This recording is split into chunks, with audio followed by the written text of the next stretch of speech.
Raise your hand if you've ever felt uncomfortable. Hello, everyone. How are you all doing? My name is Tamar Green, and a lot of people know me as the longest-running George Washington in the Broadway mega hit Hamilton.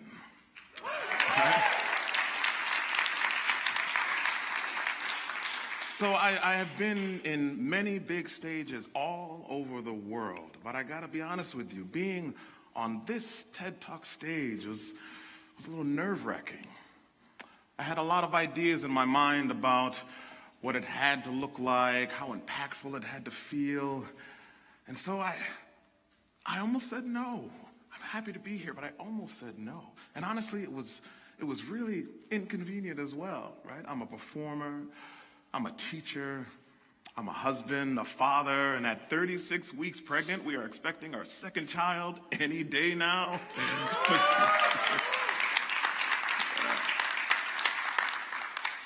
So I'm uncomfortable, but I'm here. Why am I here? I love to grow. I love to stretch myself. And I haven't always been like that. I'll tell you a story. When I grew up in Rochester, New York. I'm a family of one of 10. My parents both love music. My father was a DJ, my mom played piano, and she sang. So we all had to play some sort of instrument. I had a brother who played the drums, I had a sister who played the flute, and I chose the piano.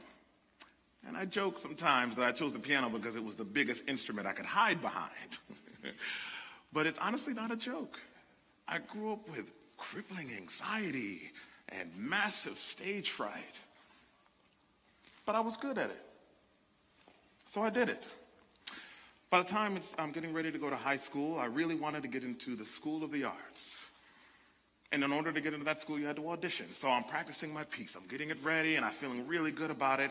And I'm here at the audition, and here's the piano professor, John Gabriel. Mr. Gabriel is sitting right there, and I'm like, okay, it's just us. I can do this. Okay, cool. I'm feeling really good about this audition. And then I look at him when I'm done, and he's looking at me with a stern face, and he goes, I want to bring in my colleague. And I said, oh, okay, that's fine. Okay, so he goes in the hallway and he comes back and he brings in this woman. I have no idea what she's doing in here, but I'm like, okay, I can play the piece again. It's fine, it's great. And so then she hits me with this question. Her name is Miss Watson. And Miss Watson asked me, do you sing? I'm like, where did that come from? Do I sing? No is the honest answer. So I said, no, I don't sing. I don't sing. I'm here playing the piano. And she then was like, okay, I get that. Will you sing something for me? And I said, I stage fright, right? I said, I don't know songs. She said, okay. How about you do the national anthem? I said, I'm Jamaican. I didn't win that battle. I said yes. Now, it was a difficult yes, right? And it wasn't because I wanted to do it. Honestly, it was because it was the easiest path forward. But I learned something in that moment. Why did I say no? I never even considered that I might like to sing. Never crossed my mind. I said no because in that moment I limited myself. I had limiting beliefs in what I was capable of. My identity was a pianist. My whole family knew me as a pianist. Some still know me as a pianist. But I could do more. And she planted that seed in me in that moment. So I said yes before it was easy. All right, so now it's time to go to college. And I'm here in SUNY Oswego. And at this time in my life, I said to myself, I no longer want to pursue music. All right, my logical brain started controlling me, and I said, you know what? There's no money in music, so I'm not going to do it, okay? I'm going to do something else. And I had a legitimate passion for technology and computers. So I came here, and I decided to study computer information systems. And I was happy with that. I really was ready to do that. And I came here as a transfer student, and so I've got my credits already, and I'm here at orientation. Everything feels really good, and I'm stepping out of orientation, and I'm like, I wonder if there's music in this school. And so I said, okay. I found myself wandering around, and then I wander into Tyler Hall, the music building. And I'm in Tyler, and I'm hearing all of this music happening, and I'm hearing these lectures, and I'm walking and peeking in the windows and seeing the ensembles rehearsing, and I wander downstairs by the Waterman, and I go into the hallways in the back. And you go down the hallway, in the corner, there are practice rooms that had grand pianos in there. And I said, yes, okay. So I walk in, it's empty, it's available, and I'm playing the piano, and I'm feeling these feelings like, yes, this feels like home. This is really wonderful. And I'm looking, they had little glass windows where you can look out in the hallway, and I'm looking in the hallway, looking for someone to connect with, maybe who can hear me playing. And I'm like, what are you doing? You came here to be a computer information systems major. Maybe you could do more, right? I'm thinking, I had this experience already of limiting myself. And so in that moment I said, okay, let's investigate this feeling. So I went up and I looked around and tried to find who the faculty was, right? So I found Rob Aller and Todd Graber. So Todd Graber is the singing professor, Rob Aller's piano. So I went to them both, and I had identical conversations separately. And I went to them and said, hey, I'm here as a computer information systems major, but I'm also a musician, and I would love to just take lessons to keep my chops up. And they said, okay, we'll have a meeting, and we'll go and we'll maybe have an audition, small, low-stakes audition. So I go and I perform for them both separately, and at the end of that, they said, you have to be a music major. I said, oh my goodness, no, I can't do that. I'm here, right? I'm a transfer student. I got my degrees ready and lined up. I'm all ready to be a computer. Maybe I can do both. And so in that moment I said, yes, okay, I will do that. I did, and I majored in both. And I said, yes. I knew it would be very difficult to do all of that. I said, yes, before it was easy. So Hamilton. I auditioned for Hamilton for 2 years. Many callbacks, one after the other, and they keep calling me back. It's not quite right. They call me back again. I'm like, okay, all right, that's great.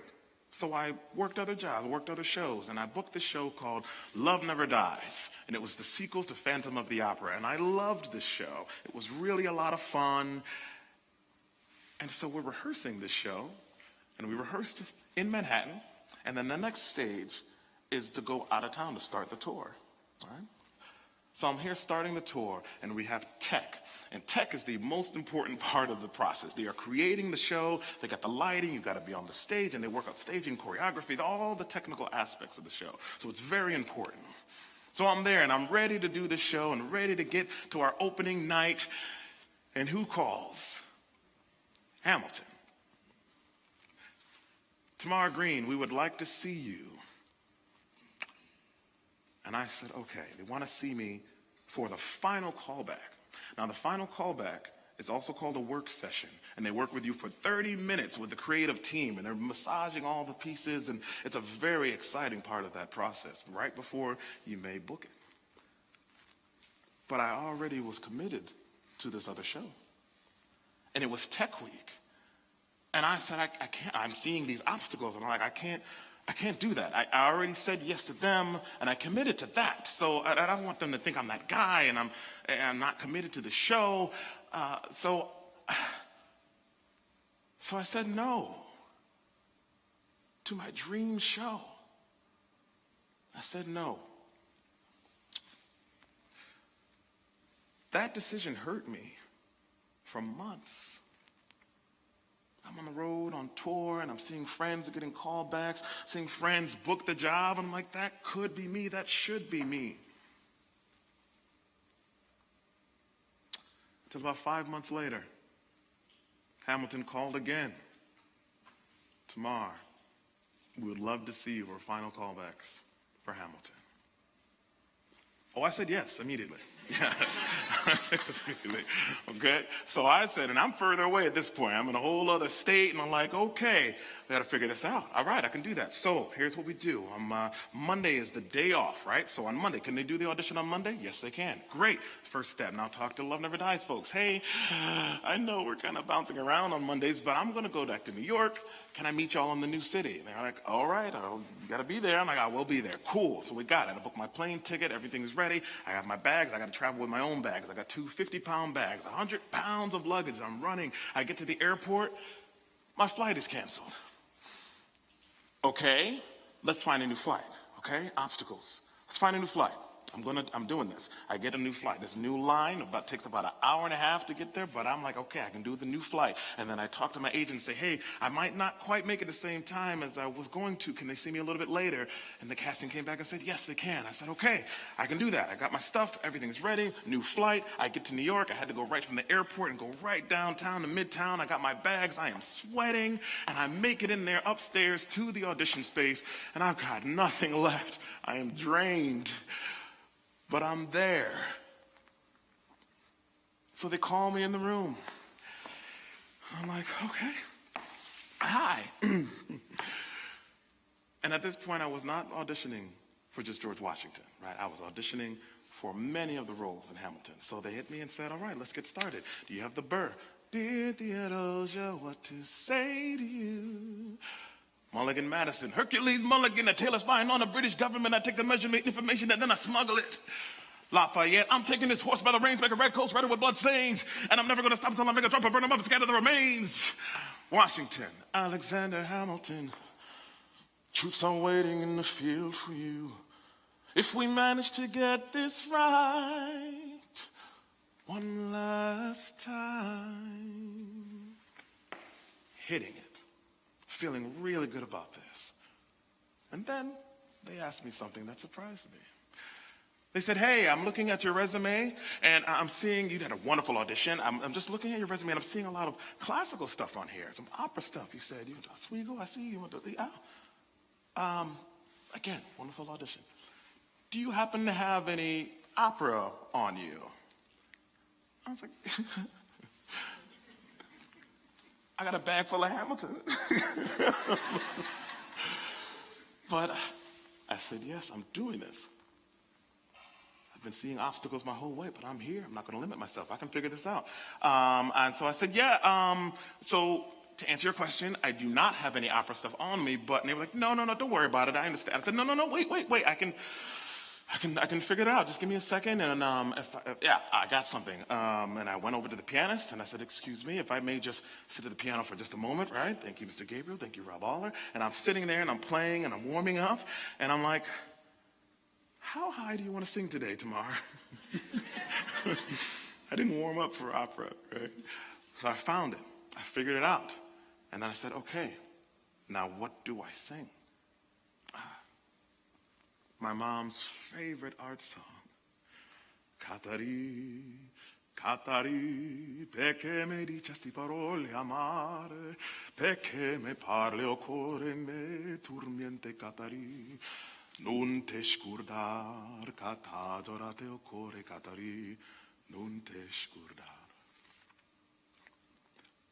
So I booked it.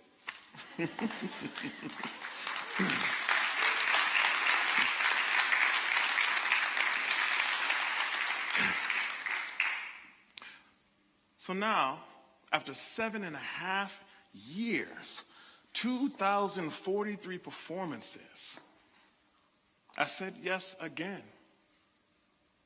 Even though it's not convenient, I said yes, but this time to me. And I decided to leave Hamilton. It is not convenient, right? Like I said, I'm a father, husband, baby on the way. It was not easy, but I knew it is what I needed.